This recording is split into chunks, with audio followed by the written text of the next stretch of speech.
pero muy buenas tardes, ¿cómo les va? Bienvenidos a esta Boca es Mía en este arranque de semana caluroso, ¿no? Tengo un agradecimiento que hacer antes de empezar el programa de hoy a quien me hiciera llegar unos alfajorcitos de maicena deliciosos. Usted no sabrá quién es, ¿no? Por casualidad, Pascale, no tiene ni idea. Ni idea. Ni idea. ¿Estaban ricos? Buenísimos. ¿Quedó alguno? No. Ah, No, lo lamento. Bien, señoras y señores, el tema con el que vamos a arrancar el programa de hoy. La famosa Operación Milagro. Bien bautizada, porque no es nada menor, que tantos uruguayos que otrora tenían que, primero, tener recursos para poder hacerlo, horas y días y meses de espera, para poder recuperar la vista. Bueno, tal vez si estás muy lejos todavía de tener problemas de vista, no sos capaz de visualizar lo que significa recuperarla cuando la perdés. Entonces, de verdad, la forma en que se bautizó Operación Milagro, estos oftalmólogos cubanos que vienen al Uruguay desde hace ya 12 años, ¿no? Que se van rotando cada 2 años y que, de verdad, para los pacientes y usuarios, esta operación pasó a costar cero y a significar demasiado. Pero hoy esta operación está bajo la lupa, porque surgió toda una polémica en torno a cuán capacitados realmente están esos oftalmólogos para hacer estas operaciones. Y todo surge a partir de unos exámenes que debieron dar unos 9 oftalmólogos que decidieron no volver a Cuba, quedarse en Uruguay y ejercer aquí, pero claro, con las reglas de acá, entonces hubo que revalidar. Y de 9, 6 fueron reprobados. Curioso dato, porque si uno analiza el resultado de las operaciones en estos 12 años, no hubo una sola denuncia de mala praxis, es decir, fueron operaciones exitosas todas. Entonces, ¿cómo debemos mirar esta situación? ¿Cómo debemos analizarla? Es necesario caer en estas, bueno, teorías que tienen que ver con los intereses o la presión de los corporativismos médicos, casi que hasta con cuestiones ideológicas, porque pensemos que también está esta denuncia en Bolivia, en Brasil. También Bolsonaro tuvo un problema con Cuba por esto. ¿Qué está pasando? ¿Cómo lo ven y cómo lo sienten? Alfredo. Sí, yo creo que acá el tema es bastante complejo y tiene muchas aristas, ¿no? Es decir, por un lado la Corporación Médica de los Oftalmólogos, que fueron en gran medida los impulsores del acto médico, el cobrar por acto médico, que eso hoy repercute en todo el sistema de salud, sí. Lo hemos visto con los anestesistas, hasta la cuestión de la ayuda que Cuba brinda y que alguna gente considera que poco menos que es que le estamos pagando, cuando en realidad... Entonces el problema es que son cubanos, es uno de los problemas. Sí, yo creo que es uno de los problemas. Yo creo que operaciones hay muchas. La única operación difícil de erradicar es la catarata de prejuicios, ¿tá? Y creo que para eso la única solución es la verdad. Y la verdad es que Cuba tenía una deuda desde el año 86 con Uruguay, que se hizo a través de Aladi, que no la pagaron, y con los aumentos de interés, etcétera, quedó en 50 millones, y en el 2015 el gobierno Mujica decide condonar esa deuda, 51 millones de dólares de deuda que venían desde el año 86. Por otro lado, el aporte hoy por hoy, si vemos que hay 90.000 operaciones de ojo que se hicieron, el promedio costo por ojo era 1.500 dólares. Acá en Uruguay los compañeros oftalmólogos cobraban 1.500 dólares por cada operación de ojo. 90.000 operaciones da 180.000 ojos, da 270 millones de dólares que teóricamente hubieran costado esas operaciones. Y por otro lado, lo interesante es que se habla, porque se ha hecho una gran campaña a nivel internacional del sistema esclavista de los cubanos que venden. Acá estamos llenos de cubanos. Ustedes han visto que llegan... a cada rato sí. Estamos llenos de cubanos y que evidentemente se van porque quieren y pueden salir. Ya aquella cosa de no irse de Cuba, que se iban en balsa, ya no corre más, porque están llegando y acá tenemos varios miles de cubanos que han llegado. O sea que los que decidieron, de los 60 oftalmólogos que decidieron quedarse eran 9. Y bueno, el tema de las reválidas es todo un capítulo, de los cuales no solamente lo sufrieron los cubanos, los venezolanos que tienen otras profesiones también lo sufren. Yo he encontrado ingenieros químicos trabajando de pisteros en una estación de nafta. Bien, entonces... venezolanos. Eso ya cabe, entonces, otro análisis que va para el lado de las cátedras, ¿no? Cómo son esas... y de la corporación médica que no quiere. Exacto. Pero vieron que como... está bien, tiene mucha arista este asunto. Y una de ellas es la propia génesis del vínculo Uruguay-Cuba, de esa deuda condonada y de esta ayuda que en definitiva le sale gratis al país o no le sale gratis al país. Graciano. No, claramente no le sale gratis, lo acaba de decir Alfredo. Una parte del pago es el perdón de la deuda de 50 millones de dólares. Pero además los médicos cubanos tampoco trabajan gratis. Con la diferencia que del 100% que se le paga, solamente el 15% va al bolsillo del médico y el otro 85% va al gobierno de Cuba. Por esta razón se dice entonces que Uruguay, en el marco de este acuerdo, colabora en financiar a la dictadura de Cuba. Es por esta razón, porque se queda con el 85% de lo que cobran los médicos. Pero eso debería ser un impedimento dirimente para que se ponga uno desde el otro lado y es ponerse en el lugar de paciente uruguayo que puede operarse y recuperar la vista. ¿Dónde hay que pararse para analizar Depende del valor moral que uno le da al trabajo en régimen de esclavitud. Si a alguien le parece que eso es una cosa aceptable porque el trabajo está bien hecho, bueno, está bien, entenderá que eso es legítimo. Quienes pensamos que no, que eso es incorrecto y que un gobierno como el uruguayo, como ha ocurrido con otros gobiernos de América del Sur, ha hecho este tipo de acuerdos con el gobierno cubano, conociendo las características en que el trabajo se desarrolla, pensamos que no. Pero se puede estar al mismo tiempo, y esto es lo que parece que a mucha gente le resulta difícil de entender, se puede estar al mismo tiempo a favor de que se solucionen los problemas de visión de mucha gente, sobre todo de la gente humilde, y en contra del trabajo esclavo. Las dos cosas se pueden combinar perfectamente. Es raro que haya gente que no entiende que las dos cosas perfectamente son compatibles. Bien, vieron que justamente Bolsonaro en Brasil fue el punto en el que se paró para, bueno, que hoy esté la situación como está en este sentido. Apeló a esa misma mirada, digamos.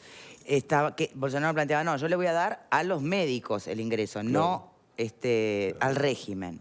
Y el régimen entendió eso como inaceptable. Había 8.000 médicos cubanos en Cuba, porque este tipo de acuerdos... Pero es el régimen en Cuba, digamos, hasta dónde uno se mete o no se mete. Bueno, pues yo digo, depende del grado que del valor moral que uno le designa el trabajo en esclavitud. En Brasil había 8.000 médicos cubanos que trabajaban en un programa que se llamaba Mais Médicos. Estaban desparramados por todo el territorio brasileño, sobre todo en zonas rurales.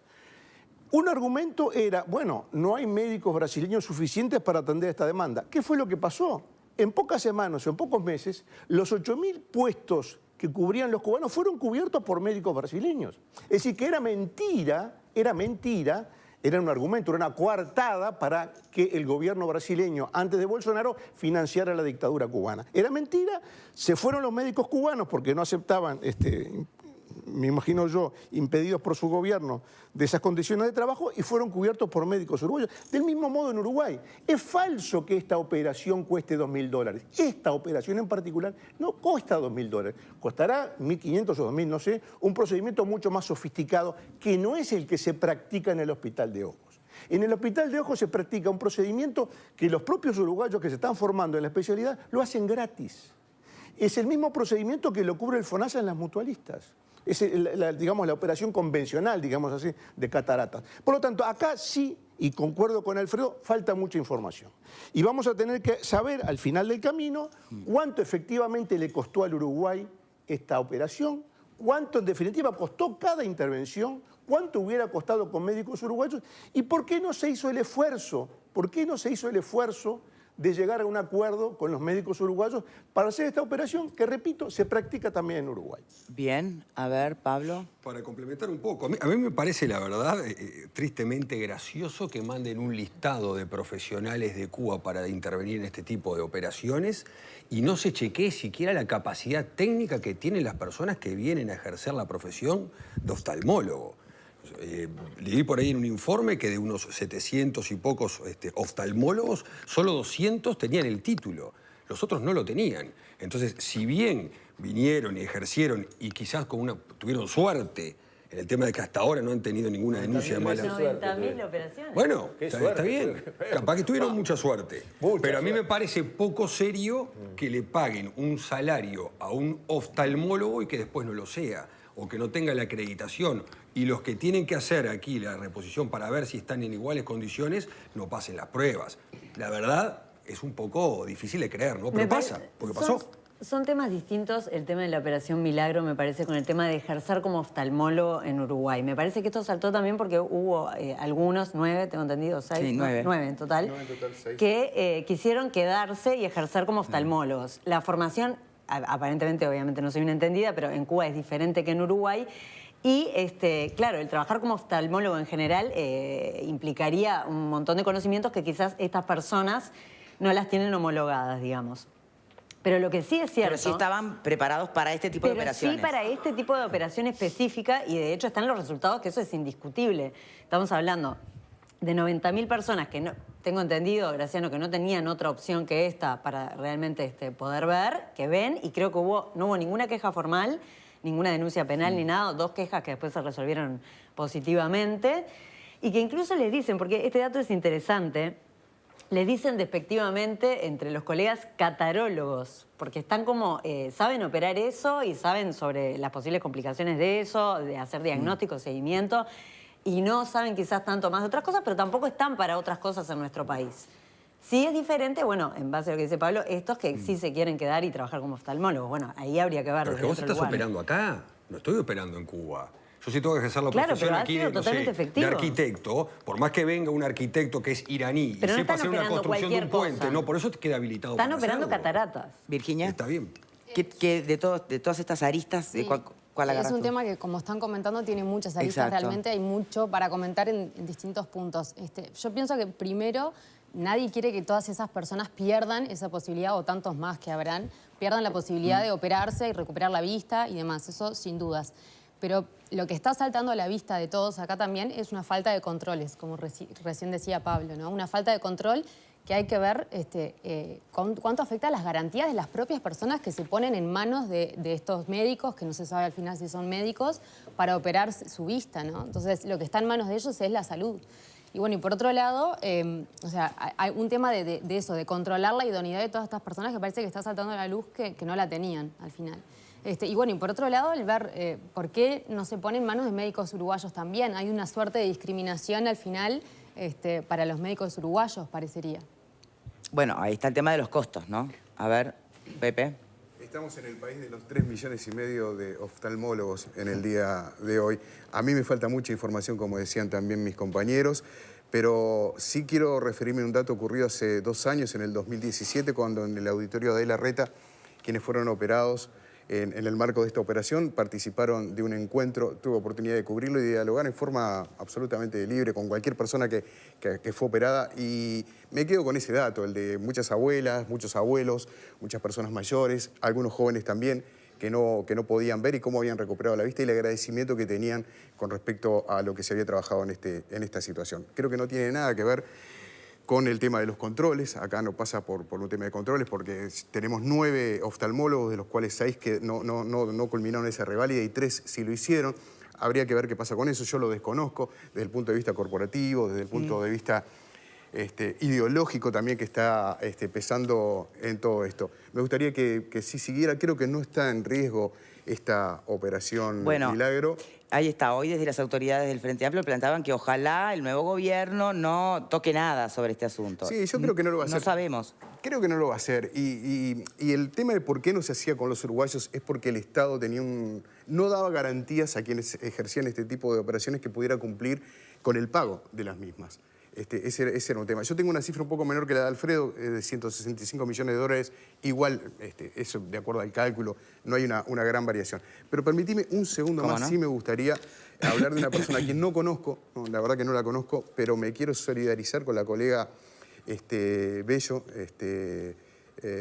perdón, me olvidé el nombre. Camila, gracias. Camila Bello, porque la agresión que sufrió... Pará, decí quién es. Es quien escribió el artículo. Quien escribió el artículo en el diario El País es realmente impresionante. Uno puede no estar de acuerdo con quien lo escribió, desde el punto de vista de cómo lo encaró, 1000 cosas. Pero me parece que no corresponde que los guapos de Twitter ocultados en el anonimato traten a esta chiquilina. Muy violenta la cosa. Absolutamente horrible. Espantoso. Absolutamente horrible. Bueno, entonces, a ver, volvemos a lo mismo. ¿Hasta qué punto, o juguemos a que vamos a creer que todos quienes defienden hoy la Operación Milagro lo están haciendo desde la información, el conocimiento y la convicción, o están haciendo una vez más de un lado y del otro, ¿no? Pelea ideológica. Y sin ¿Alguien duda. está pensando en el usuario, en la persona que tiene Pero no solo la pelea vista ideológica. en riesgo? ¿Alguien está pensando en los reales intereses y responsabilidades médicas que implica esto? ¿Y cómo se protegen digamos, los intereses o las expectativas de los pacientes? Porque acá, ¿cómo salta? Es muy interesante, y esto es un punto que en la primera ronda no lo analizamos, o por lo menos no lo profundizamos, es cómo saltan los controles. ¿Por qué saltan los controles? O sea, se hicieron 90.000, la cantidad que fueran de operaciones sin ningún tipo de control. ¿Cuándo surge el control y cuándo se pone en duda o cuándo las autoridades intervienen para aquilatar la idoneidad de quienes practican este tipo de intervenciones en el marco del acuerdo con Cuba? Cuando quieren apartarse del convenio. Es decir, cuando quieren seguir trabajando, aplicando sus conocimientos, pero al margen de ese acuerdo que le entrega al gobierno cubano el 85% de los saberes que generan en Uruguay. Quiere decir que ahí saltan los controles. Entonces, ese es un punto también muy interesante. Cuando el médico cubano opta por un régimen de libertad, cuando se quiere apartar de ese régimen de esclavitud, ahí saltan los controles. Entonces, no es un tema ideológico. Y si es un tema ideológico, es exactamente al revés de como debería haber sido. Porque entonces, hay idoneidad para atender a personas humildes y no hay ningún tipo de control. Y cuando quieren pasar a ejercer la profesión, ahí sí hay controles. Entonces el Uruguay juzga de manera distinta al mismo médico. Entonces en un caso sí se controla y se supervisa que haya aprobado todas las materias y en otro caso no, simplemente porque hay un acuerdo con la dictadura cubana. Sobre eso, Alfredo. Mira, yo creo que acá hay que verlo, hay problemas ideológicos y problemas de plata. Entendámonos. Los que controlan a estos cubanos son los propios colegas que, si los aprueban, van a tener competencias de estos cubanos. Los médicos uruguayos no trabajan en el hospital de ojo porque no quisieron, porque no dan abasto. Entran 10 posgrados por año para ser oftalmólogo porque no tienen capacidad de enseñar más. ¿Tá? O están cuidando el curro y no quieren agrandar la torta. Es como los anestesistas. ¿Tá? Entonces, entendámonos, acá hay un problema de plata de por medio. Y los controles, generalmente en Uruguay, yo me acuerdo un caso hace muchos años, vino una persona de un país del primer mundo, con un licenciado en enfermería, con un posgrado en CTI, y tuvo que dar un curso, acá una reválida, porque hidatidosis no lo habían manejado nunca, porque en su país la hidatidosis no existe. Y acá le puso lo que no era facultad de enfermería en aquel momento, sino eran unas viejas en el Carlos Neri, que eran las decanas, época de dictadura, ¿no? Le pusieron porque no sabe de hidatidosis, que es muy importante. Acá se busca trancar el tema de las reválidas, eso por un lado.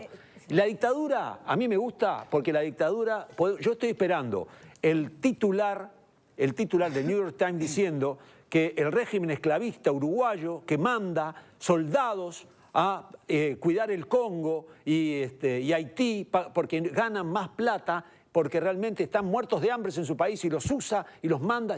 Vamos a entendernos. Los cubanos hoy pueden viajar, el régimen por supuesto. No, perdón. ¿Con esto? El régimen es decir que son esclavistas. Es lo mismo que puede decir que son esclavistas que el régimen que manda a los soldados uruguayos a cuidar al Congo y a Haití. No sean malos. ¿De qué están hablando? Están hablando, claro. Por eso esa comparación. Pero cobran, van porque cobran. Los cubanos vienen porque cobran, es lo mismo. Entonces, no me hablen de cuestiones esclavistas porque esos mismos son los cubanos que estamos viendo el 18 de julio todos los días. Tienen libertad para venir. Salvo que tú piensas que son militares, son médicos, no son militares. Sí, pero el régimen esclavista que hablas vos claro que es un régimen esclavista. Y los soldados uruguayos también que van allá los mandan. Se queda con el 85% Podemos tergiversar las cuestiones. Si eso para vos no es esclavismo, entonces... Y el gobierno uruguayo recibe un montón de dinero en armas, pertrechos, etcétera, también para Fuerzas Armadas, porque manda a sus soldaditos su carne de cañón para las fuerzas de paz. ¿Vos decís que se queda el gobierno uruguayo con el 85%? No, pero se queda con un montón de armas, pertrechos y armamentos que, caramba, también es esclavismo. No compares, pobres soldados Alfredo, uruguayos. No compares cosas que son no son comparables. Los cubanos son esclavistas. Los uruguayos son, es beneficencia. Una dictadura con un sistema abierto, republicano, democrático. Alfredo, ¿cómo vas a comparar las dos cosas? Están viniendo los cubanos libremente, Pascale, o no los ves por 18. Los encontrás en todos lados. Mirá cómo se escapan en balsa, no, están viniendo a todos lados. Entonces, cambia el chip. La catarata de perjuicios es complicada. Ay, Alfredo. Es complicada. Pepe, apelo a no a apeles ti hoy y a porque tu está perspectiva. ¿Te dificulta hoy también? Hoy se dificulta un poco. ¿Dónde hay que pararse? Porque esta es una discusión válida, pero es apenas un punto y una lista. O tal vez sea lo que está en el fondo. No, si en el fondo ¿Es lo que están los está en el fondo? controles, si en el fondo están los controles, digamos, de la Policía Sanitaria, que es el Ministerio de Salud Pública, debe estar siempre. Con los cubanos, sin los cubanos. Debe estar siempre. No podemos apelar a controles cuando nos interesa y dejar de apelar a ellos cuando nos parece que no. Así que apelo a que el Ministerio de Salud Pública explique también por qué, en este caso, no hubo, digamos, un control hacia ese cuerpo médico. Pero yo entiendo, por otro lado, que quienes vinieron de Cuba venían con la certificación para ejercer ese tipo de operaciones. Para hacer esa operación particularmente. Se acota una cosa, perdona, que Cuba decía que también nos mandaba a los mejores, que eran totalmente seleccionados. Claro. Ese era el discurso. Sí, también. de hecho, quienes vienen de allá no son médicos que Uruguay pida, mandame a este, a este, a este, a este otro. Decide Sí, en el ese gobierno sentido, cubano quiénes son obvio, sí, los por que van a supuesto. venir. Por lo tanto, yo creo que, insisto, falta todavía más información. Ojalá que no esté en riesgo este tipo de operación, porque ha ayudado a muchísima gente a salir adelante. Y me parece que es eso lo que en el fondo tenemos que ver, ¿no? El usuario, el paciente, aquel que no pudo ver Bien. y que hoy puede Queremos ver. escuchar, por supuesto, todas las voces acá. Queremos escuchar oftalmólogos uruguayos, a ver cómo piensan sobre este asunto. ¿Qué tanto de verdad pueden hacer autocrítica o rebatir el concepto del corporativismo tan arraigado, ¿no? Eso por un lado. Queremos escuchar el sindicato médico, queremos escuchar el Ministerio de Salud Pública. Bueno, están todos en este momento teniendo reuniones por estas horas, razón por la cual hoy todavía no podemos tener ninguna voz oficial. Lo cierto es que Camila Bello, bueno, puso un tema sobre la mesa que generó bastante ruido. Y qué pena que me da lo que ustedes contaban de lo violenta que fueron las redes para con ella por poner esto sobre la mesa, ¿no? A ver, Pablo.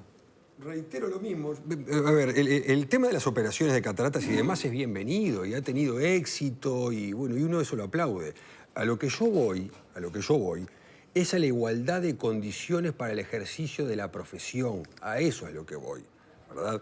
No voy a lo otro, yo lo aplaudo eso. Pero ¿qué es lo que sucede? Porque un uruguayo no tiene que revalidar nada. No, está bien, pero si yo vuelvo y reitero, si yo ejerzo aquí en el Uruguay, tengo que tener las mismas oportunidades o las mismas igualdades de condiciones que otra persona que viene del exterior. Y es una realidad, a eso es lo que voy. Y lo que me extraña... Tampoco pierdas de vista la igualdad o democratización Exacto, del acceso a la salud, ¿no? Que eso desde el lado del usuario también queda planteado en este caso.